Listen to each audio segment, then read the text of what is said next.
सुनने का सफर चैनल में आपका हार्दिक स्वागत है। आज हम एक ऐसे विषय की गहराई में उतरने जा रहे हैं जो सदियों से हर इंसान के मन में एक अनसुलझा प्रश्न बनकर खड़ा रहा है। एक ऐसा रहस्य जो विज्ञान की तर्कपूर्ण सोच और अध्यात्म की गहन श्रद्धा के बीच कहीं पुल बनाता है और कहीं एक दूरी भी रचता है। वह प्रश्न है, क्या हमारी जिंदगी, हमारी सांसें, हमारे सुख दुख पहले से ही तय हैं? क्या हम एक ऐसी किताब के पात्र हैं जो किसी अदृश्य स्याही से पहले ही लिखी जा चुकी है और अब हम केवल अपना अपना किरदार निभा रहे हैं? क्या भाग्य का लिखा कभी नहीं बदला जा सकता? जैसे ही यह सवाल हमारे सामने आता है, भीतर दो तरह की भावनाएं जन्म लेती हैं। एक तरफ एक अजीब सी राहत कि अगर सब पहले से तय है तो चिंता क्यों करना, जो होना है वह होकर ही रहेगा। पर दूसरी ओर उठती है एक गहरी बेचैनी, अगर सब कुछ पूर्व निर्धारित है तो मेरे होने का क्या मतलब? मेरी मेहनत, मेरे फैसले, मेरे सपनों का क्या कोई मूल्य नहीं? क्या मैं सिर्फ एक कठपुतली हूं जिसकी डोर किसी और के हाथ में है? आज हम इस रहस्य से पर्दा उठाने की कोशिश करेंगे, एक एक परत खोलते हुए। हमारा उद्देश्य किसी निष्कर्ष तक पहुंचना नहीं, बल्कि इस यात्रा का अनुभव करना है। एक ऐसी यात्रा जो हमें हमारे अस्तित्व के सबसे मूल प्रश्नों से रूबरू कराएगी। सनातन हिंदू दर्शन के अनुसार जीवन की शुरुआत शून्य से नहीं होती। हम इस धरती पर खाली हाथ नहीं आते, बल्कि एक अदृश्य पोटली के साथ जन्म लेते हैं। एक ऐसा कर्म संग्रह जिसमें हमारे पिछले अनेक जन्मों के कार्यों का लेखा जोखा संचित होता है, जिसे संचित कर्म कहा जाता है। कल्पना कीजिए एक असीम ऊर्जा भंडार की, इतना विस्तृत और गहन कि इसकी सीमा का अनुमान लगाना भी कठिन है। इसमें हमारे हर विचार, हर शब्द और हर कर्म की ऊर्जा संचित रहती है, चाहे वे सकारात्मक हो या नकारात्मक। जब आत्मा एक नया शरीर धारण करती है तो वह इस विराट भंडार से एक छोटा सा भाग अपने साथ लेकर आती है। यही वह अंश होता है जो इस जन्म में फलित होने के लिए तैयार हो चुका होता है। इसे ही प्रारब्ध या भाग्य कहा जाता है। यही प्रारब्ध निर्धारित करता है कि हमारा जन्म किस स्थान पर होगा, किन माता पिता के घर होगा, हमारा शरीर कैसा होगा, हमारी बुद्धि, सामाजिक और आर्थिक स्थिति कैसी होगी।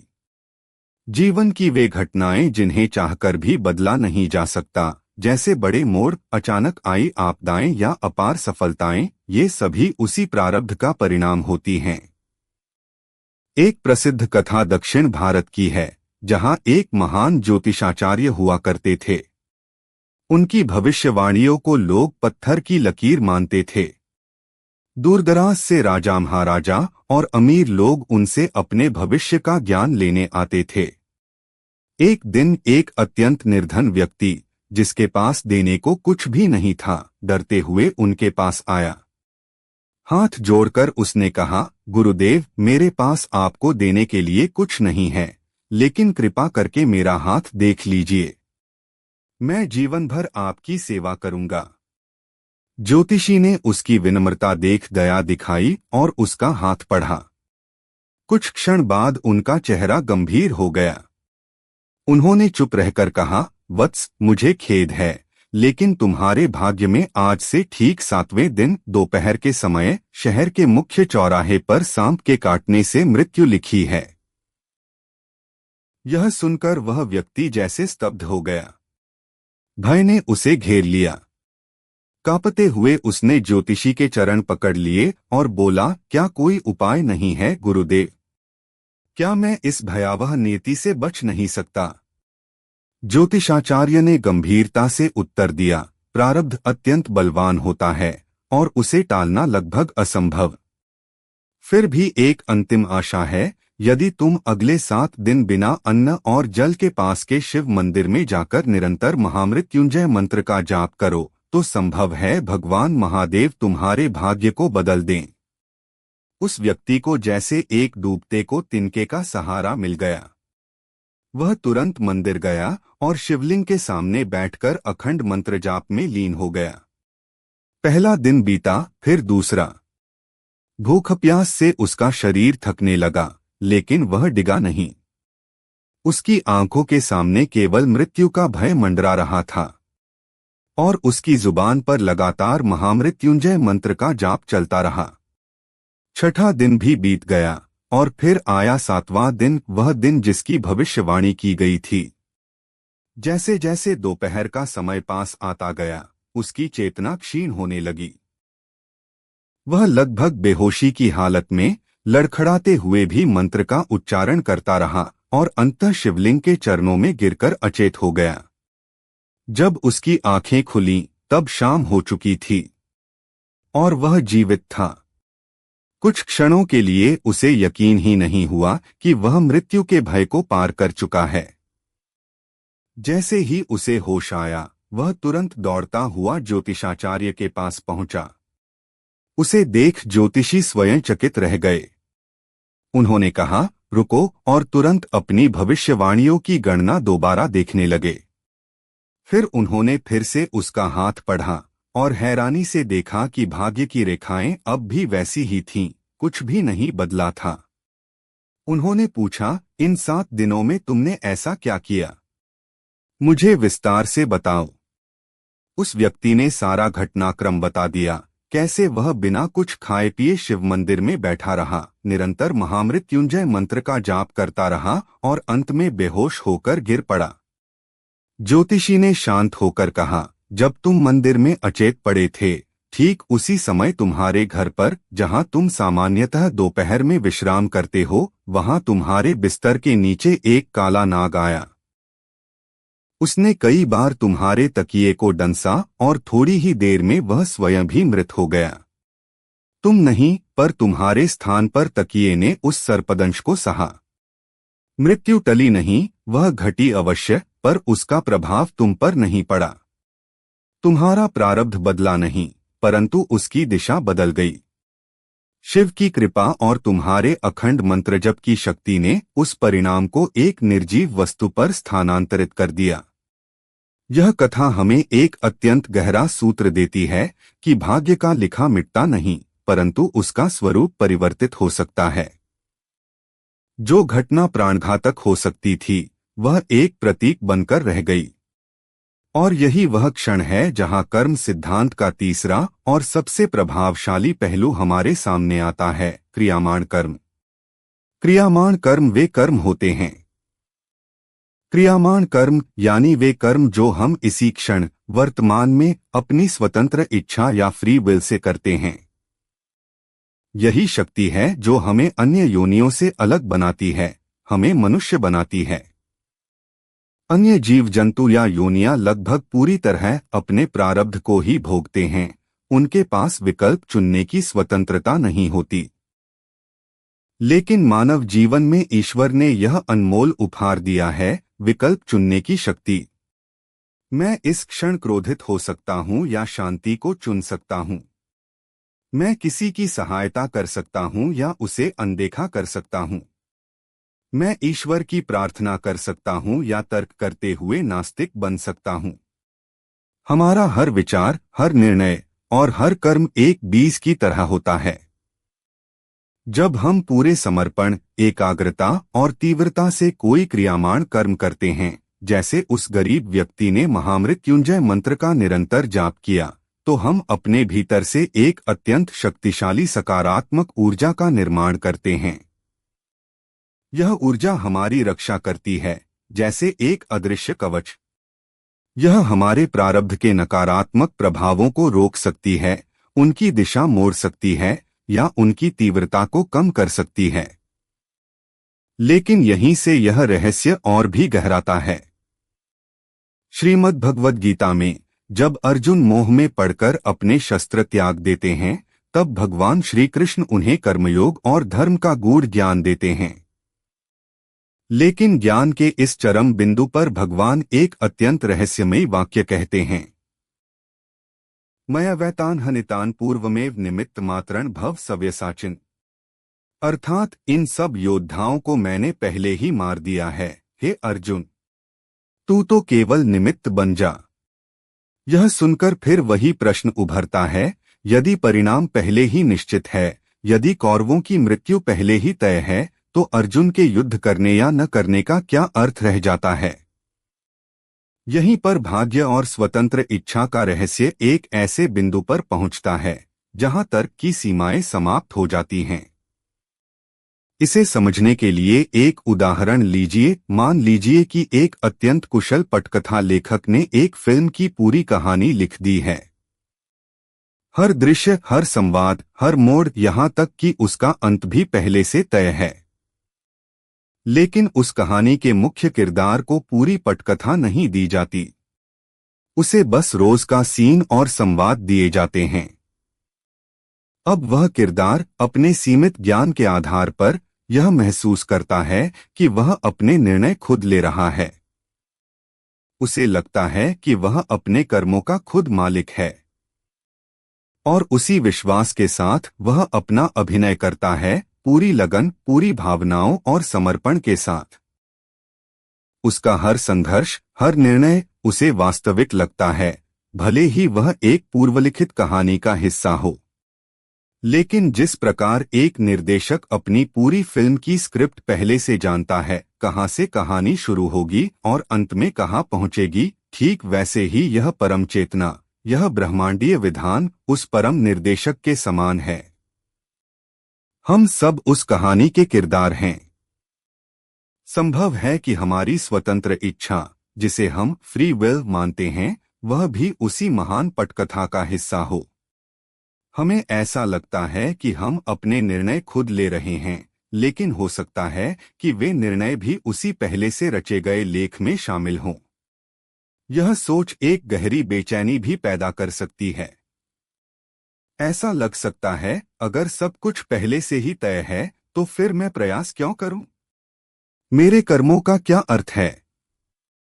लेकिन श्रीमद् भगवद गीता हमें कभी भी निष्क्रिय होने की शिक्षा नहीं देती। भगवान श्री कृष्ण ने अर्जुन से यह नहीं कहा कि सब नियत है, अब युद्ध छोड़कर विश्राम करो। बल्कि उन्होंने उसे प्रेरित किया, अपने धर्म, अपने स्वधर्म, अपने कर्तव्य को निभाने के लिए, एक योद्धा का कर्म करने के लिए। इसका रहस्य यही है कि हमें उस संपूर्ण पटकथा का ज्ञान नहीं है। हम नहीं जानते कि अगले क्षण क्या होगा। हमें केवल वर्तमान क्षण में कर्म करने का अधिकार है। फल हमारे वश में नहीं है, लेकिन कर्म अवश्य हमारे हाथ में है। यहीं पर सारा खेल पलट जाता है, जब हम फल की चिंता को छोड़कर केवल कर्तव्य पर ध्यान केंद्रित करते हैं, तो हम एक साधारण पात्र नहीं रहते। हम उस निर्देशक के सहनिर्माता बन जाते हैं।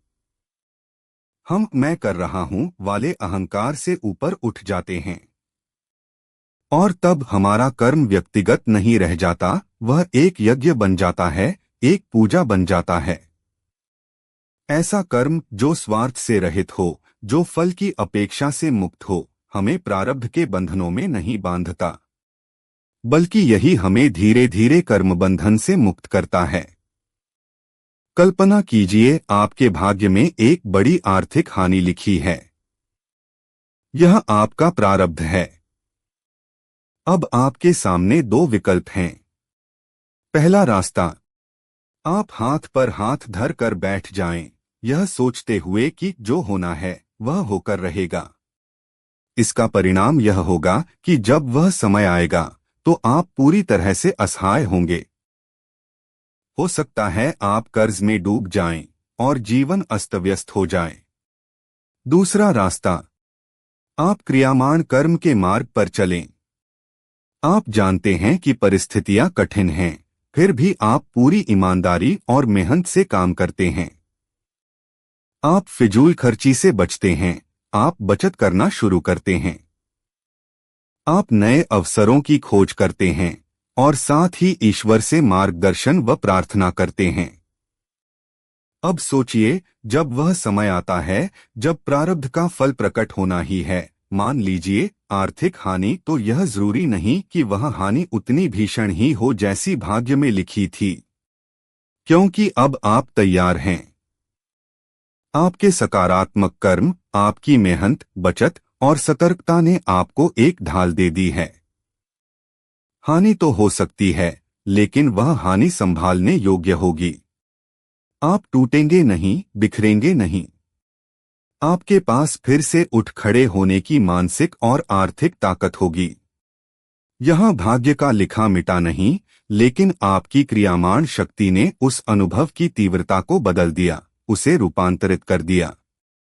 जीवन में कई बार ऐसा होता है कि हम किसी लक्ष्य के लिए पूरा प्रयास करते हैं, फिर भी वह प्राप्त नहीं होता।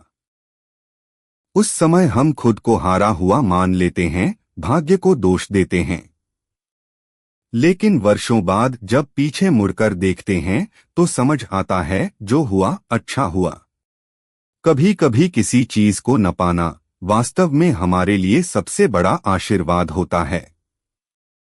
उस समय हम उस ब्रह्मांडीय योजना को नहीं समझ पाते, वह दृष्टिकोण हमें उपलब्ध नहीं होता। लगता है जैसे ईश्वर ने हमारी प्रार्थना अनसुनी कर दी। लेकिन सच्चाई यह होती है, शायद हमें किसी बड़ी विपत्ति से बचाया जा रहा था। तो क्या भाग्य का लेखा कभी नहीं मिटता? इस प्रश्न का उत्तर हाँ भी है और नहीं भी। हाँ, इस अर्थ में कि जीवन की बड़ी रूपरेखाएं, जैसे जन्म, मृत्यु, प्रमुख सुख रुख, प्रमुख मोड़, काफी हद तक पूर्व निर्धारित होते हैं। यह वैसा ही है जैसे एक नदी का सागर तक पहुंचना निश्चित हो। नहीं इस अर्थ में कि हम अपनी भक्ति, प्रार्थना, निस्वार्थ सेवा और क्रियामान कर्मों के माध्यम से उस प्रारब्ध को भोगने के अंदाज को बदल सकते हैं। हम नदी तो हैं, पर हमारी यात्रा की गति, उसकी गहराई और किनारों की दिशा को हम बदल सकते हैं। यह सच है कि नदी को अंततः सागर में ही मिलना है। यह उसकी नियति है। लेकिन उस नदी में बह रही हमारी नाव किस रास्ते से जाएगी, यह हमारे हाथ में है। हम उसे सावधानी से चट्टानों से बचाकर सुगम मार्ग से भी पहुंचा सकते हैं, या फिर भंवरों और तूफानों में फंसकर भी। यह चुनाव पूरी तरह हमारा होता है। और इसी के साथ एक अंतिम लेकिन सबसे गहरा रहस्य सामने आता है, कृपा।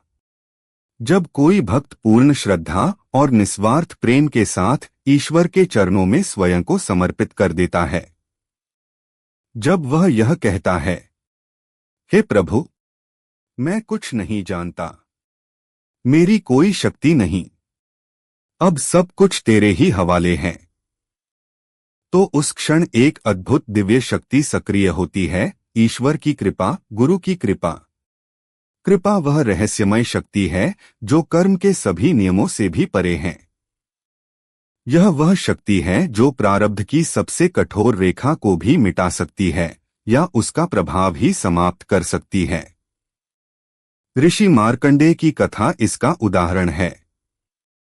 उनका प्रारब्ध कहता था कि उनकी आयु केवल 16 वर्ष होगी, लेकिन उनकी अखंड भक्ति और शिव के प्रति अटूट प्रेम ने उनके चारों ओर एक ऐसा आध्यात्मिक कवच खड़ा कर दिया कि यमराज तक उन्हें लेने में असमर्थ हो गए। यहाँ हम देखते हैं कि कृपा की शक्ति प्रारब्ध को भी झुका सकती है। हालांकि कुछ ज्ञानी यह कह सकते हैं कि मार्कंडेय की ऐसी भक्ति और शिव का उन्हें बचाना भी शायद उनकी ही पूर्वलिखित भाग्य योजना का हिस्सा था। और यहीं पर यह रहस्य और भी गहरा हो जाता है, क्योंकि यह कभी पूरी तरह समझा नहीं जा सकता। आखिरकार हम इस निष्कर्ष तक पहुंचते हैं कि जीवन एक अद्भुत, जटिल और रहस्यमय खेल का मैदान है। इस मैदान के कुछ नियम जैसे प्रारब्ध निश्चित हैं, लेकिन इस मैदान में खेलने का तरीका, हमारा दृष्टिकोण, हमारी निष्ठा और हमारे कर्म, यह सब हमारे अपने हाथ में है। हमारा उद्देश्य केवल जीतना या हारना नहीं है, बल्कि इस जीवन रूपी खेल को पूरे समर्पण, पूरी भावना और सच्चाई के साथ खेलना है, बिना फल की चिंता किए। इसलिए अगली बार जब जिंदगी आपकी योजना के अनुसार न चले, जब सब कुछ आपके विरुद्ध लगे और भाग्य साथ न देता महसूस हो, तो निराश होकर मत बैठिए। याद रखिए, आपके पास इस पल का कर्म है। आपके पास प्रार्थना की शक्ति है। आपके पास सेवा, भलाई और संकल्प का विकल्प है। शायद आप भाग्य की रेखा को मिटा न सकें, लेकिन आप अपने कर्मों की स्वर्णिम स्याही से उसके बगल में एक और भी सुंदर इबारत जरूर लिख सकते हैं। शायद भाग्य की लिखावट मिटाई नहीं जा सकती, लेकिन हमारे कर्म, हमारी भक्ति और ईश्वर की कृपा मिलकर उसके अर्थ को जरूर नया रूप दे सकते हैं। तो आपकी राय में भाग्य और कर्म के बीच क्या संबंध है? क्या आपके जीवन में कभी ऐसा क्षण आया है जब आपको महसूस हुआ हो कि कोई अदृश्य शक्ति आपके लिए नियति की दिशा बदल रही है? अपने विचार और अनुभव हमारे साथ कमेंट्स में जरूर साझा कीजिए। हमें आपकी सोच जानने का इंतजार रहेगा। अगर यह गहन और रहस्यपूर्ण यात्रा आपको सार्थक लगी हो, तो कृपया इस वीडियो को लाइक करें, इसे अपने मित्रों और परिवार के साथ शेयर करें, ताकि वे भी इस सनातन दर्शन की रोशनी में कुछ क्षण बिताकर जीवन को नए दृष्टिकोण से देख सकें। और ऐसे ही और भी गहराई से सोचने को प्रेरित करने वाले विषयों पर आने वाले वीडियो के लिए हमारे चैनल सुनने का सफर को सब्सक्राइब जरूर करें और बेल आइकन को भी दबा दें, ताकि अगली बार जब हम कोई नई झलक लाएं तो वह सबसे पहले आप तक पहुंचे। ज्ञान की इस यात्रा में साथ निभाएं।